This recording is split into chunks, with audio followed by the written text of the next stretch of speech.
Review copy provided by Nintendo. You are so awesome. Thank you so much. Hello, my slow waddling gem hunting friends. Arlo here, and today we're reviewing Captain Toad Treasure Tracker. This is the last game in the batch of Wii U ports announced earlier in the year. And the question is this one treasure worth tracking down, or does it totally stink? I spend so long on these puns that sometimes I just gotta go with the first thing I come up with. Whoosh!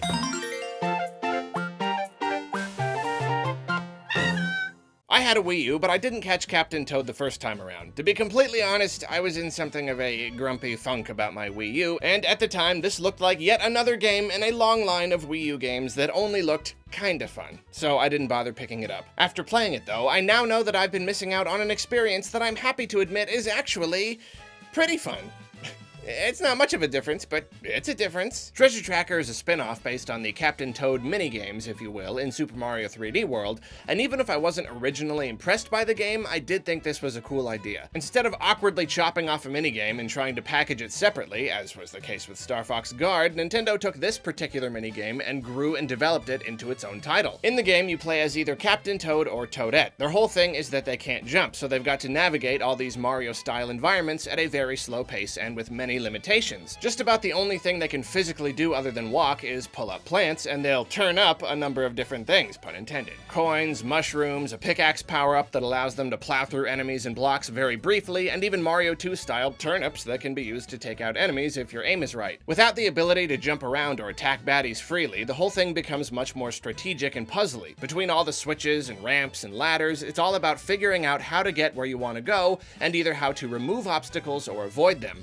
And I have to say, this style of gameplay is quite enjoyable. The slow pace makes it so easy to just tinker around with, especially on the Switch. It rewards patience and observation, but at the same time, there are plenty of instances where you've got to use good timing, which makes things just a little more interesting. The game uses a fair number of different mechanics and explores each one to a pretty good degree. Being based on a Super Mario 3D World minigame, naturally it uses a lot of the same concepts and even assets from that game. Instead of feeling cheap though, the familiar nature of the experience is a big plus. It's fun to come at these same problems, but with all these new limitations. You're forced to think entirely unlike Mario would think. Fortunately, Toad does have a few more tricks up his sleeve than just waddling and pulling stuff, or at least the player does. There are other ways to interact with the world, and these were originally the reason I thought a port of this game was unlikely. How do you make a touchscreen heavy game work with a regular old controller?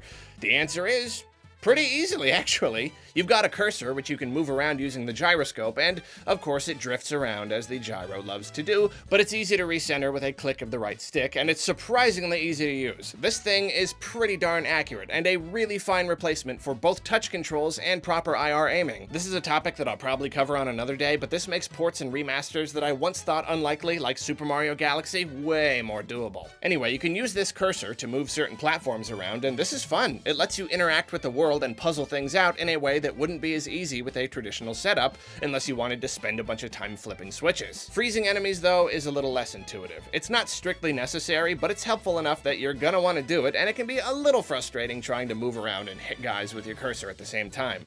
In addition to the cursor, there are these gears that you can use to rotate various things on the level, and instead of spinning the wheels on a touchscreen, you can just spin the right stick. All of the original game's motion controls do make a comeback in handheld mode, though, and here's where I have a problem. In that way that I'm kinda coming to expect from Nintendo these days, the game forces you to use specific control styles without allowing you the option to change them. I actually really dislike using the touchscreen in handheld mode. I've got to take one hand off the Switch and make extra effort to keep holding it up, or I've got to rest it on my lap. I would much prefer to use the gyro cursor in all cases, but that's not an option. Handheld mode, cursor goes away. It's touch or nothing. Similarly, in handheld mode, you have to use the touchscreen to use the gear platforms, and this is especially annoying. Spinning the right stick is way more intuitive. I'd rather do that, but I can't.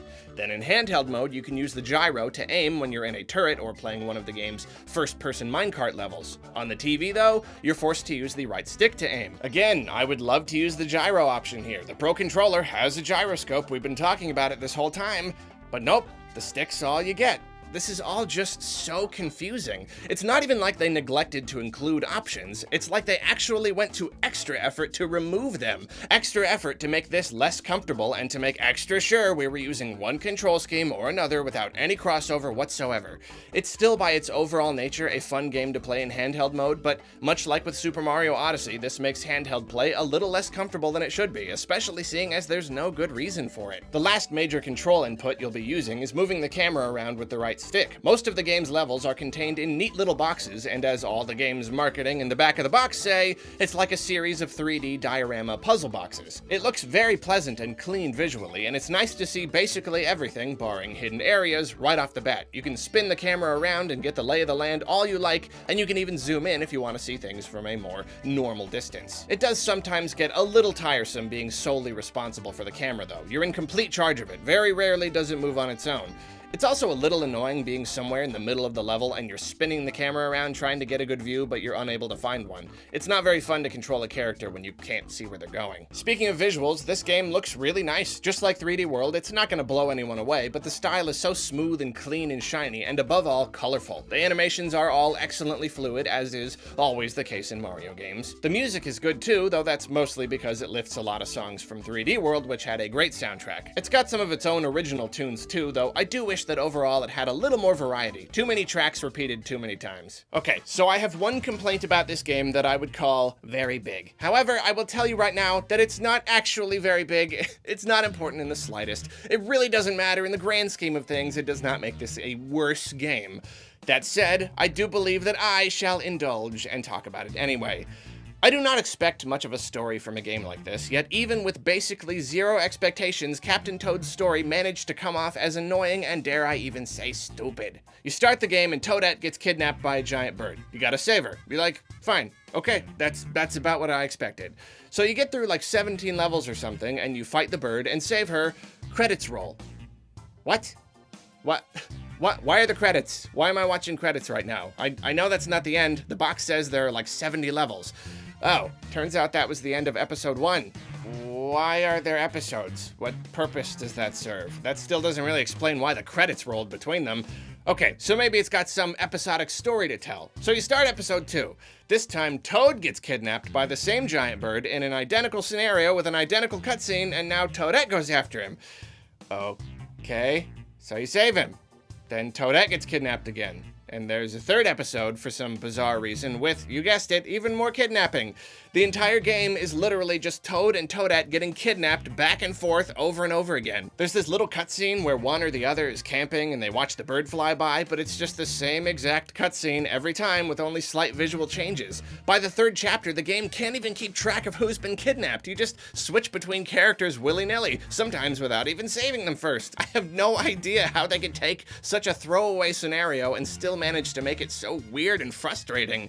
Maybe the repetition was supposed to be funny? I don't know. This isn't cute. It just makes me mad. Back to legitimate complaints that might actually matter though. Captain Toad is a little bit light in the content department. It's $40, which I guess technically makes it a budget game, but it still would have been nice if it were a little longer. Even one additional episode before beating the game and unlocking the bonus episode would have made a big difference, even if it was only as long as episode 1. It's also disappointing that the entire game only has 2 bosses. You fight them multiple times, and there's a lot more to the encounters each time, which is definitely appreciated. I'm fine with repeating bosses with changes, but I expected at least 1 or 2 more going in. I was looking forward to being surprised by some that weren't in all the trailers. 2 is just such a weird number.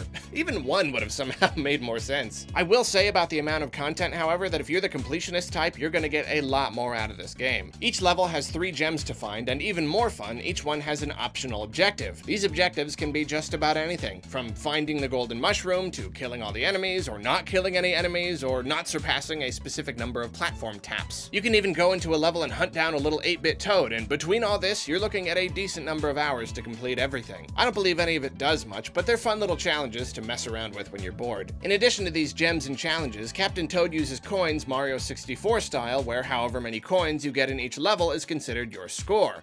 I wish there was more incentive to collect a lot of coins, like maybe each level has a coin goal to try to hit for one last layer of completionism, But unless you're talking about the handful of levels where collecting enough coins is your optional objective, there's not much point to getting them unless you're like trying to beat your friend's scores or something. It does take a lot of patience and careful planning to get high coin counts in these levels, and that's exactly why I wish I had more reason to do so. Even just a leaderboard would help a lot here. The last thing to mention about this game is the two-player mode. One person walks around as Captain Toad and the other is in charge of the camera and the cursor. Like most of these kinds of two-player modes, it's decently fun. It's made quite a bit harder by the fact that the person playing Toad has to constantly work with the other person to keep the camera in the right place, though that difficulty is sort of offset by the fact that player 2 can chuck as many turnips as they want and take out every baddie on screen without effort, so it's a bit of a trade-off. I've spent a lot of time on the negative stuff, but don't think that's because I hated the game. My gripes are plentiful, but none of them are major, and there's just not a lot to say about the positive stuff, not a lot to elaborate on. It's a very simple game, but you know what? It's fun. I had a good time with it. It doesn't blow me away with its ingenuity, and it never strives to be any more than exactly what you expect it to be, but if the gameplay looks fun at all, and you like a game with a fair amount of optional stuff to do and collect, you'll probably enjoy it. I give Captain Toad Treasure Tracker a 5 out of 7. Before we go, look at this! So I was like, hey Nintendo, can I have a copy of Captain Toad to review? And they were like, sure, how about also a big box of stuff? And I was like, okay. So they sent me this big old box. I'm gonna open it up. I'm afraid this is not, sorry it's so zoomed in. The box is big, the stuff will be smaller. This is not a blind unboxing. I did have to open it because the game was inside. So unfortunately, I do know what's inside, but you don't. So let's open it anyway and see. There are all sorts of goodies inside this box. First of all, look at this.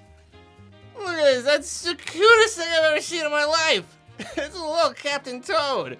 I love it. Oh my gosh, okay, so what else we got? Well, look at that. A second Captain Toad. Now I got two. I will be sure to put one on my desk and give the other one to some adorable toddler somewhere. This is adorable. They're so adorable. So I got two Captain Toads right here. Now this is where it gets crazy. This is where it gets nuts. Look at this. Look at this. A cool okay, I gotta zoom out the camera. That's too much. Look at this. It's like a super nice backpack for my own Toady adventures. This is fantastic. Look at this. This is really rad. Funny thing is, I've actually been on the market for a new bag. My backpack has been falling apart, and this is like super cool. I can put on my laptop and my Switch and stuff in here. It's amazing. Okay, so wonders never cease, my friends. Look what Nintendo did. Look at this. Look at this. They packed it with snacks. Snacks for my adventure. That's amazing. There's like trail mix. I think there's a little, it's a fruit snack or something in there. Snacks. Nintendo knows the way to an Arlo's heart.